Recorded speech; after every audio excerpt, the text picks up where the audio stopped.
So it's started.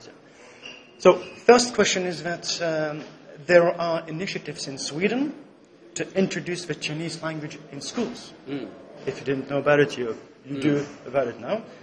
And if Lithuania would consider to follow the suit, would China be happy to assist? Do you think it is the time to do that for Lithuania to start teaching Chinese in school? Well, I think the Chinese government would welcome this, and also probably it will be able to do something to help the Lithuanians to introduce this program. The Chinese government, as far as I know, is running a Confucius Institute program throughout the world. So I think this can be a possible measure. Fantastic news. Another question is that the global power shift is inevitably going to move to China. So basically, the world power shift is moving to China, and nevertheless, Lithuania in 20th century was mostly looking at the United States for, shall I say, security and protection.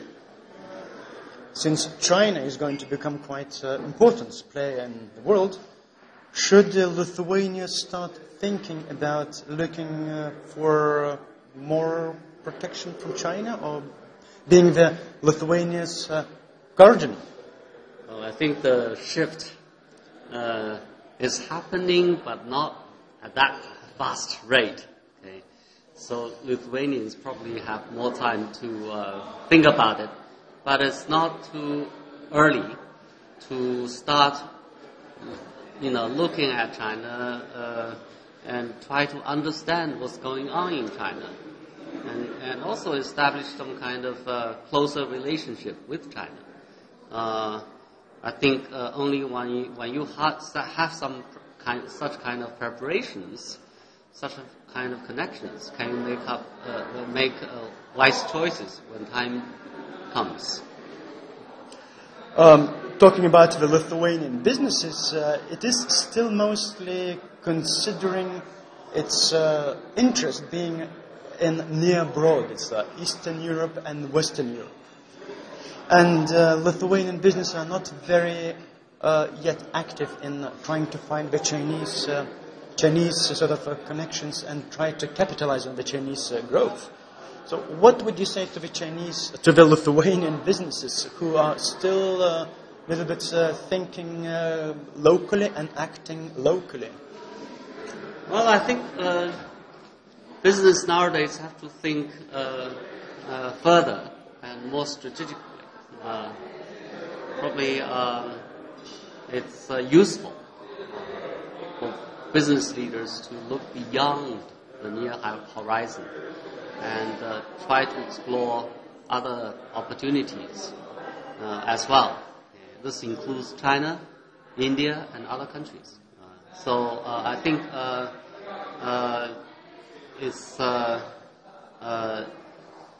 it's good for sustainable development. Excellent, sir.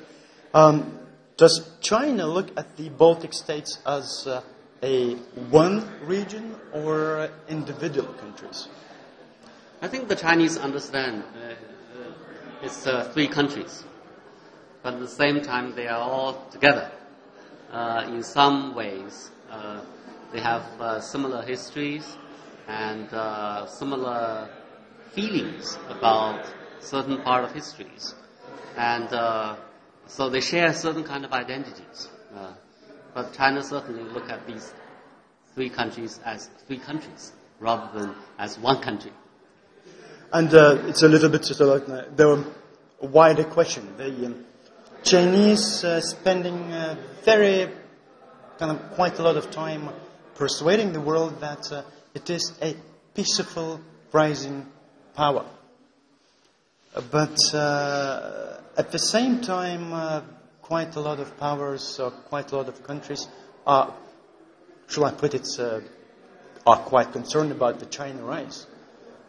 So what would you say to those countries who are afraid of a Chinese growth and expansion in economic terms and anything else? Well, I think it's understandable and also natural for a lot of countries to look at China with some apprehension and fear, especially when China rises that fast. Because China is a very big country. So whatever China does may one way or another affect your interests. And when you don't know what's going to happen, I mean, it's natural that you feel a bit uncertain and sometimes fear. But then I think the best way to overcome fear and uncertainty is to try to understand, look at China, try to check out what China is and try to understand what's going on there.